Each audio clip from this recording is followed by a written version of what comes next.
It's always a challenge when approaching the creation of a new game. There is pressure to do something different, to lead the way, to deliver even better characters, environments and stories. Over the years with Tomb Raider, each adventure has broken new ground and taken the player to even more exotic locations and arenas. And now onto a new arena, the next generation console.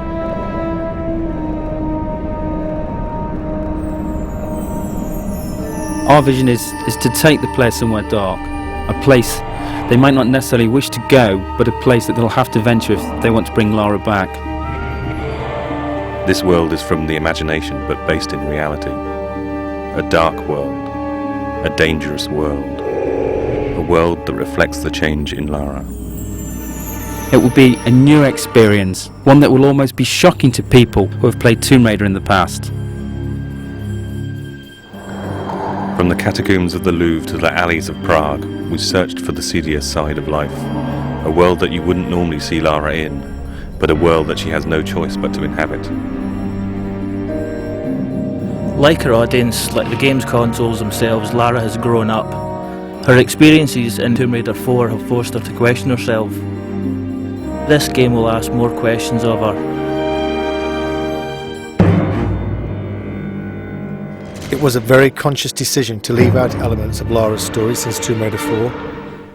Certain aspects of that story will return. It's just a matter of when and where.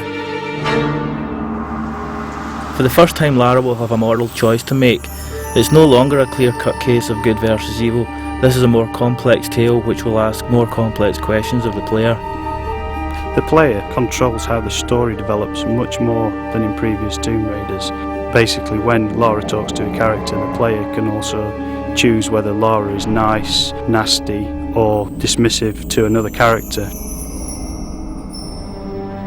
This game sets a new benchmark for character animation. The new consoles allow for an unprecedented level of subtlety in the way the characters can act. Some characters may betray more than their feelings. In this world, the player should look as well as listen. The advancements in game technology allow for much more complex movement from the characters. They have spines, joints, they even have fingers.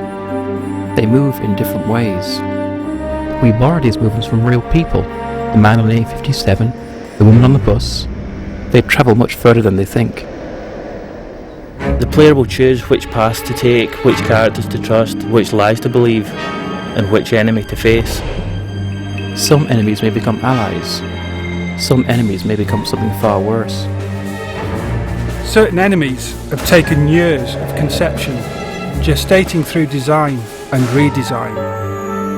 I am the first to see them born, the first to guide them through the early stages, their first steps, their first kills, until they are finally unleashed upon the world.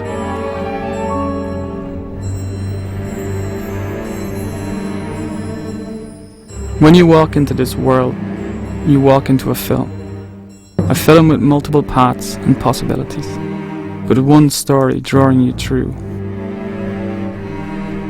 This world begins in an act of darkness. How this world ends is up to you. This is a world of shadows.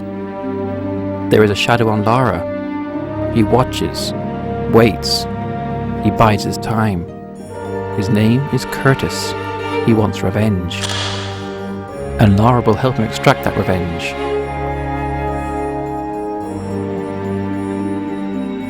For the first time, there is another playable character in Tomb Raider. A character whose abilities combine the supernatural with the superhuman.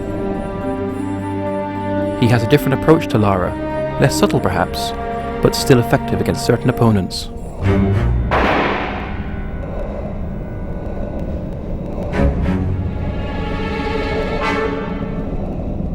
It's a much more intelligent game for the enemies as well as Lara. The PlayStation 2's got much more power to process enemies doing much more complicated things. The enemies in the game have evolved. They will work together. Notice when another enemy is killed and react accordingly. These enemies will pursue Lara. They will not stop.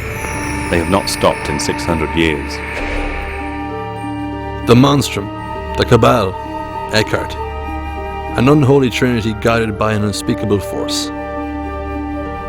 Their origins lie in the annals of alchemy, not in its purported search for the secrets of gold, but in its real search for the secrets of the atom. If you control the atom, you can control life. You can create life, and you can steal life from others.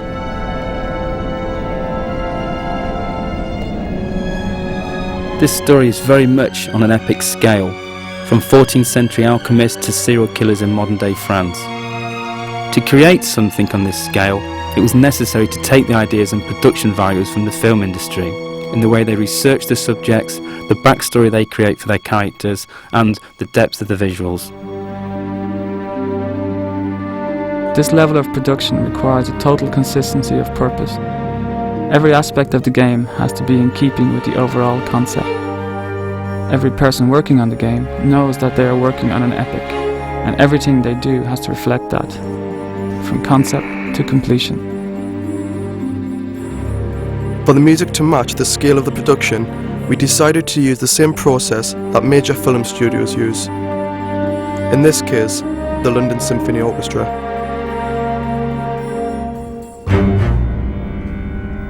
It's an overwhelming thought having your music played by 84 of the world's top musicians, but the effect of the music when playing Angel of Darkness will be well worth the shredding of our nerves. On the day of the recording, we are in the good hands of Abbey Road Studios and David Snell, the conductor. In a sense, he visualises the music and translates it to the ears. We wanted the music to be ever present, draw you into the world without you noticing. Part of the style of this game is that all the elements work together, bide their time, wait for the moments when they are needed.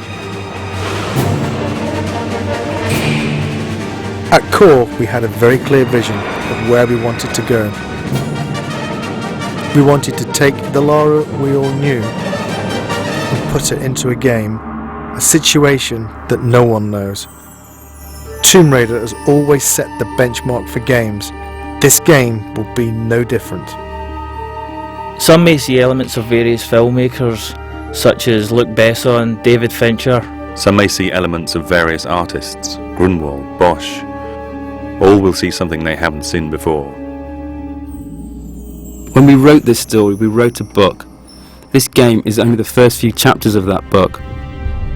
This game opens a lot of doors and only closes a few of them.